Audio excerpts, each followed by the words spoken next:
Hello friend, आप देख रहे हो हमारा चैनल ग्रो बुक्स।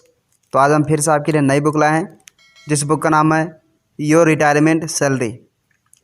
इसका मतलब एक सलाह जिससे रिटायरमेंट के बाद भी कोई परेशानी न हो। इनका लेखक का नाम है रिचर्ड डीसन। तो चलिए बुक को आपको दो लफ्ज़ों में बताते हैं। रिटायरमेंट एक ऐसा शब्द है जो हर नौकरी पेशा इंसान को परेशान करता है।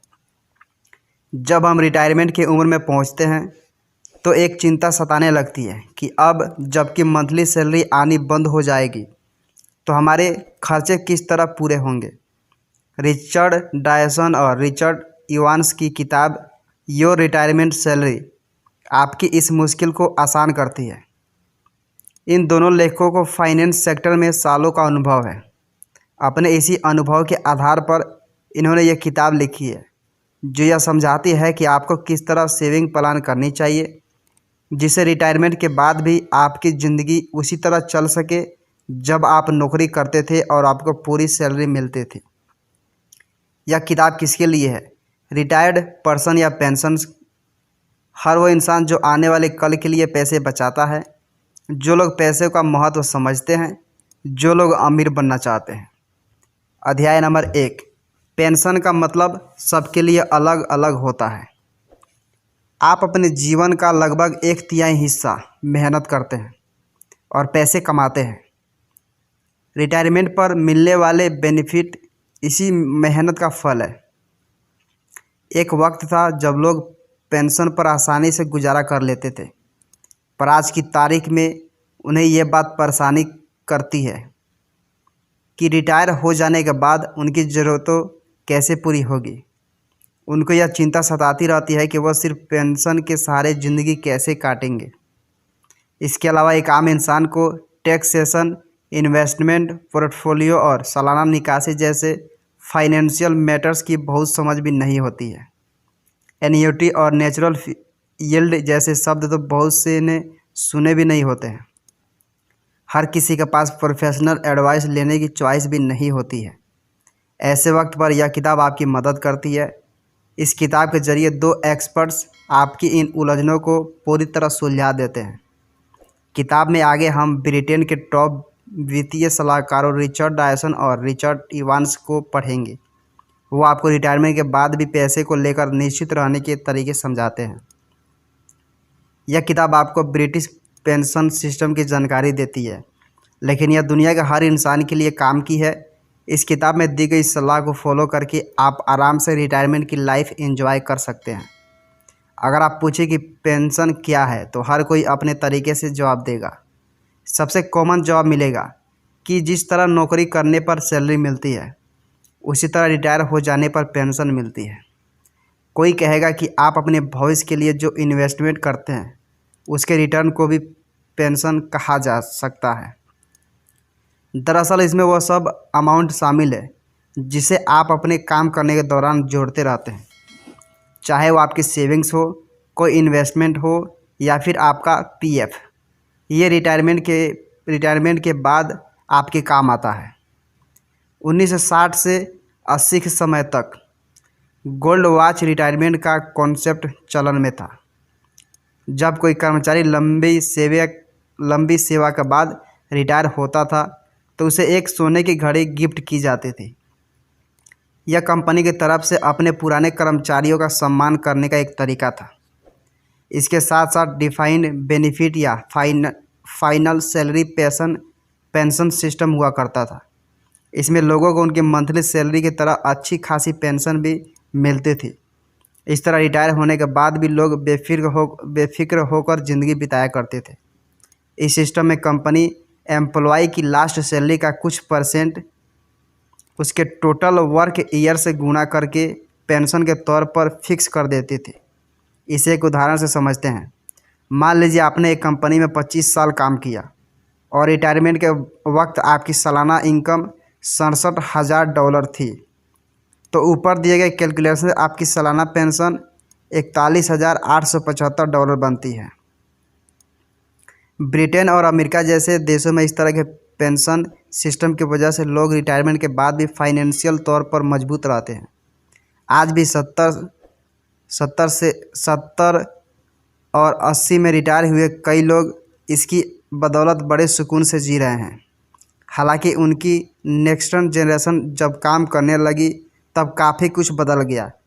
इसे अगले लेसन में समझाया गया है। अध्याय नंबर 2। अब वो दिन गए जब बेहतरीन पेंशन प्लान हुआ करते थे। 80 के दशक में अच्छी पेंशन स्कीम्स ख़त्म हो गई थी। इसकी दो वजह थी। एक तो लोगों की औसत आयु बढ़ने लगी, दूसरा इन्वेस्टमेंट पर रिटर्न्स कम होने लगे। पहले लोगों की औसत आयु कम हुआ करती थी। इसकी वजह से उनकी रिटायर्ड लाइफ भी छोटी रहती थी। लोग ज़्यादा से ज़्यादा 70 साल तक जिया करते थे। आज अच्छी हेल्थ केयर और मेडिकल सुविधाओं की वजह से लोग एक लंबी ज़िंदगी जीने लगे हैं। इसका सीधा सा मतलब है कि अब उनकी रिटायर्ड लाइफ लंबी होती है और इतनी ज़्यादा पेंशन देना कंपनियों लिए घाटा का सौदा है। अब दूसरी वजह को समझाते हैं। धीरे धीरे इंटरेस्ट रेट कम होती जा रही है और इन्वेस्टमेंट पहले की तरह रिटर्न्स नहीं देते हैं। 1980 के दशक में जहां आराम से 9% तक सालाना इंटरेस्ट मिल जाता था, अब वो 1/3 रहकर 3% तक आ गया है। इन दोनों फैक्टर्स की वजह से कंपनियों के लिए पुराने पेंशन सिस्टम को लागू रखना मुश्किल होने लगा। कानून के मुताबिक पेंशन देना तो ज़रूरी था।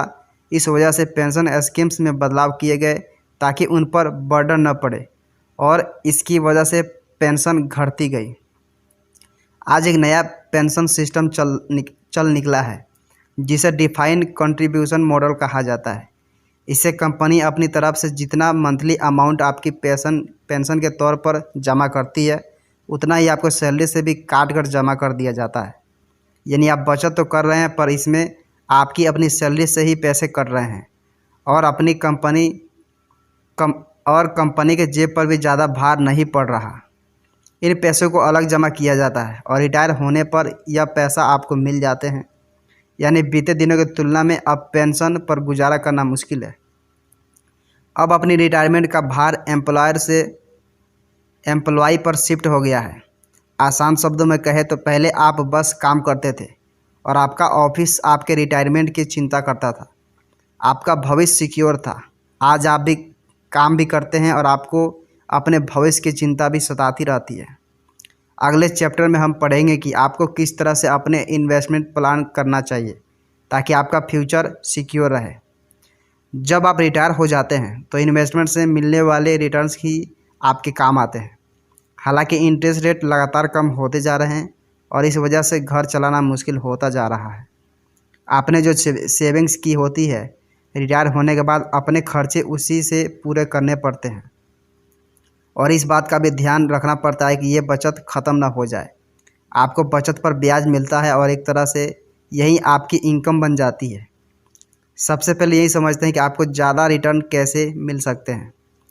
कुछ इन्वेस्टमेंट रेगुलर इनकम जनरेट करती है। जैसे अगर आपको स्टॉक मार्केट फंड में निवेश किया है तो आपको हर क्वार्टर 3 महीने में उसका डिविडेंड मिलता है। इस तरह इन्वेस्टमेंट ट्रस्ट भी एक अच्छा विकल्प है। वैसे तो आप जब चाहे इन फंड्स में से कैश निकाल सकते हैं, पर हर ट्रांजैक्शन के पैसे भी कटते हैं। इसलिए एक्सपर्ट्स ये सलाह देते हैं कि आप हर 3 महीने में कैश निकाला करें। हर इन्वेस्टमेंट में 2 फैक्टर्स होते हैं, यील्ड और नेचुरल यील्ड। जब आप बचत खाता खोलते हैं तब आपको अपने जमा किए हुए पैसों पर ब्याज मिलता है। इसे यील्ड कहते हैं। आसान भाषा में कहा जाए तो आपकी इनकम है। इसी तरह मकान से मिलने वाली रेंट भी एक यील्ड है। अब इन दोनों में फ़र्क यह है कि बैंक में पैसे जमा करने पर कोई मेंटेनेंस नहीं देना पड़ता, लेकिन एक घर के समय समय पर मेंटेनेंस और रिपेयरिंग करनी होती है, जो आपकी जेब पर एक बर्डन बनता है। इससे बचने के लिए घर से मिलने वाले इनकम में से एक हिस्सा इस तरह के खर्चों के लिए अलग रख देना चाहिए। इस तरह आपके पास जो अमाउंट बचा हुआ हो आपकी नेचुरल यील्ड है। अब इसको डिटेल में समझते हैं। आज के समय में ब्याज दरें बहुत घट चुकी है। शेयर मार्केट में स्टेबिलिटी नहीं है। बड़ी बड़ी कंपनियों के शेयर खरीदना भी फ़ायदेमंद नहीं रह गया है।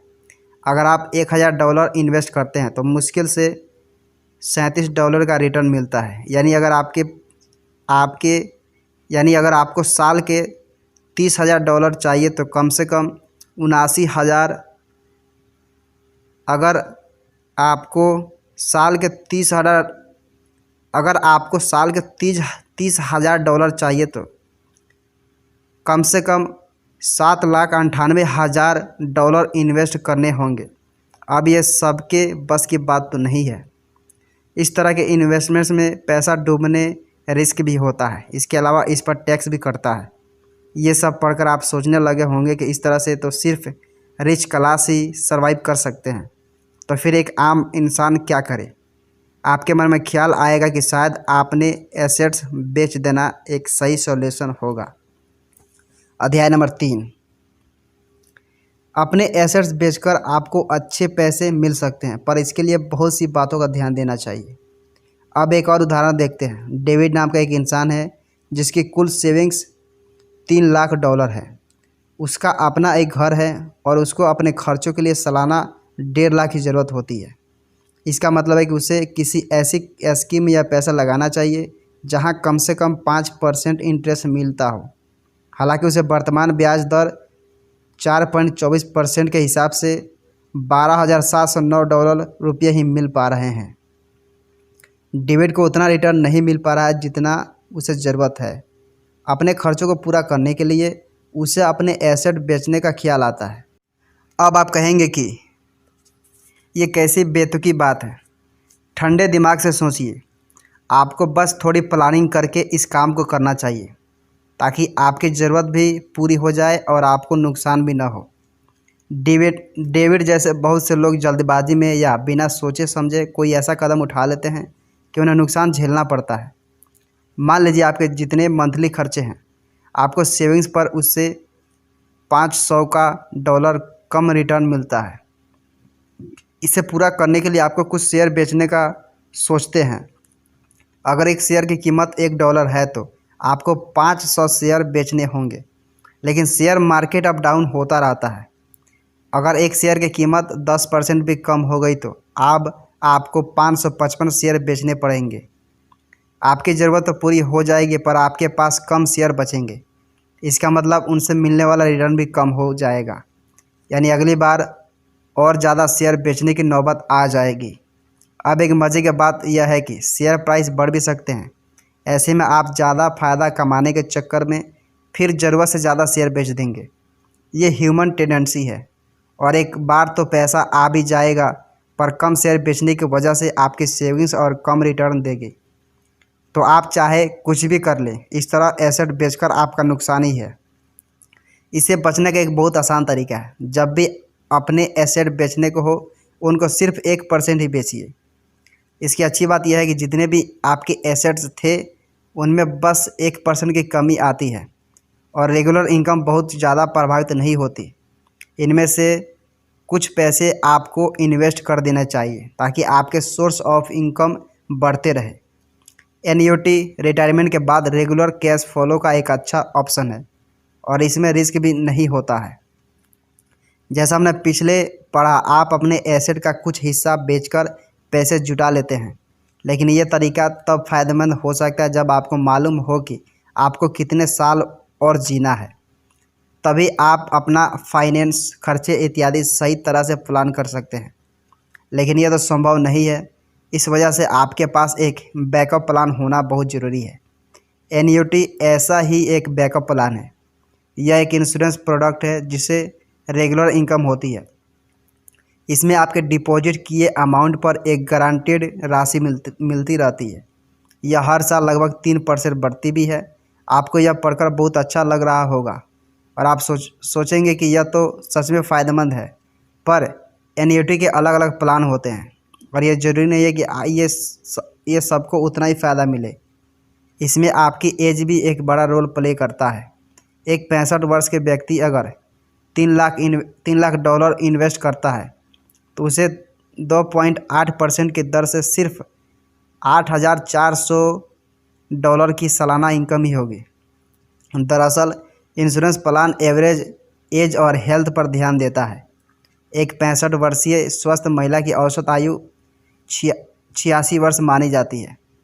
इस एज में एन्युटी प्लान लेने पर इंश्योरेंस प्रोवाइडर को अगले 21 साल तक कवरेज देना होगा।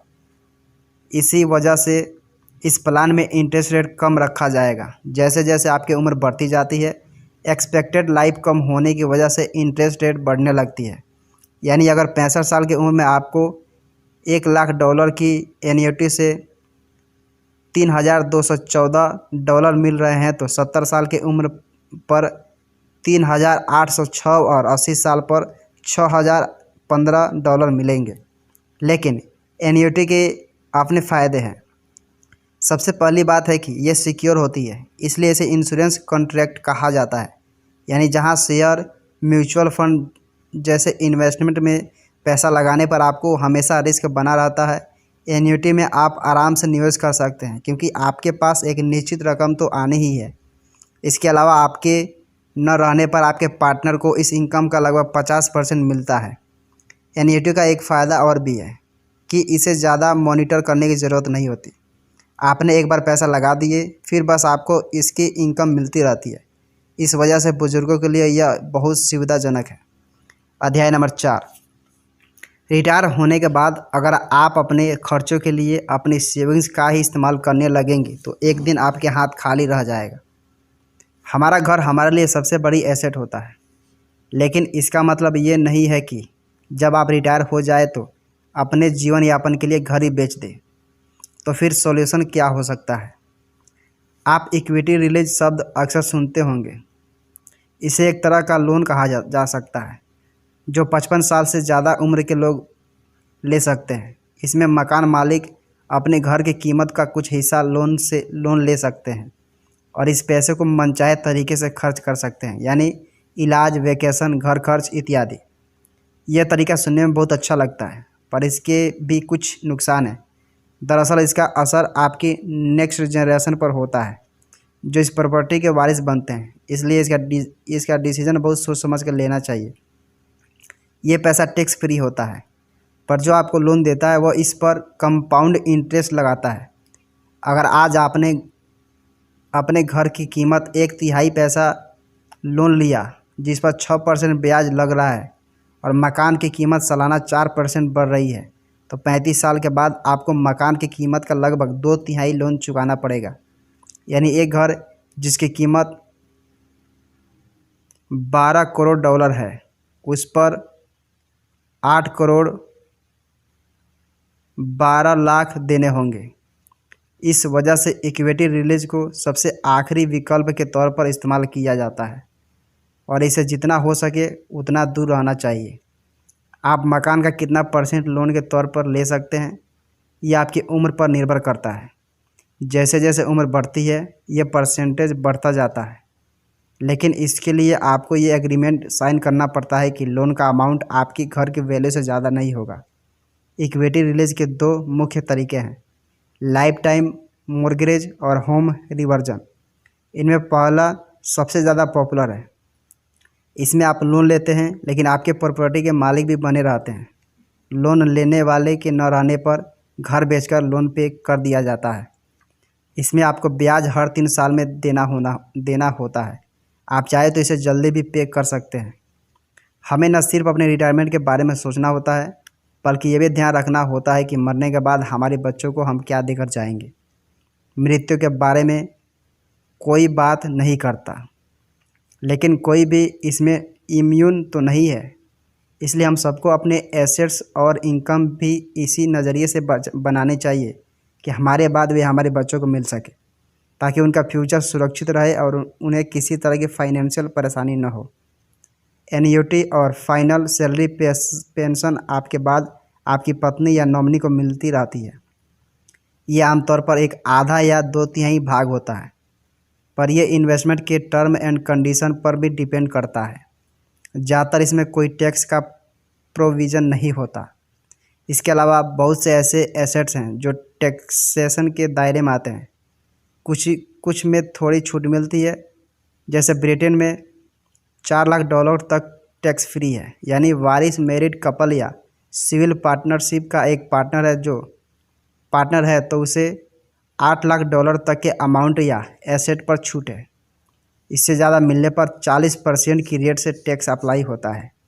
इसके विपरीत पेंशन की रकम के लिए अलग टैक्स कैलकुलेशन होते हैं।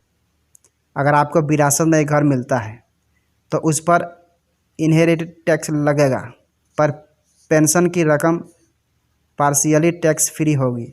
एक महिला जिसके घर की कीमत 1 मिलियन है और उसे उसके पति की पेंशन सेविंग्स के तौर पर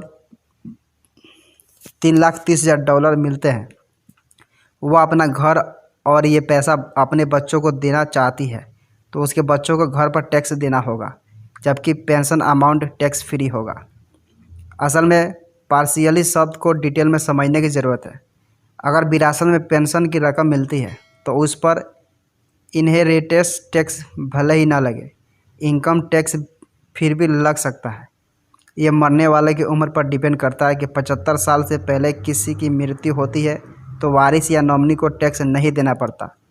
75 साल से ज़्यादा उम्र होने पर उनको उतना ही टैक्स देना होता है जितना वह अपने इनकम पर देते हैं। इस किताब में रिटायरमेंट प्लानिंग, पेंशन और बहुत से फाइनेंशियल मैटर्स को इस तरह से समझाया गया है कि आप अपने भविष्य के लिए आसानी से कोई डिसीजन ले सकते हैं। आपके पास बहुत से रास्ते हैं, आपके पास एक ऐसा रास्ता चुनना है जो आपके लिए आसान हो और सही हो। कुल मिलाकर आज के दौर में सिर्फ पेंशन पर गुजारा नहीं किया जा सकता। अब वह समय बदल चुका है जब पेंशन स्कीम्स बहुत फ़ायदेमंद होती थी। अब आपके रिटायरमेंट के लिए एक प्लानिंग करनी ज़रूरी है। आप ऐसे इन्वेस्टमेंट करें जिसमें आपको ज़्यादा रिटर्न मिल सके, ताकि न सिर्फ आपका बल्कि आपकी फैमिली के पास भी फाइनेंशियल सिक्योरिटी बने रहे।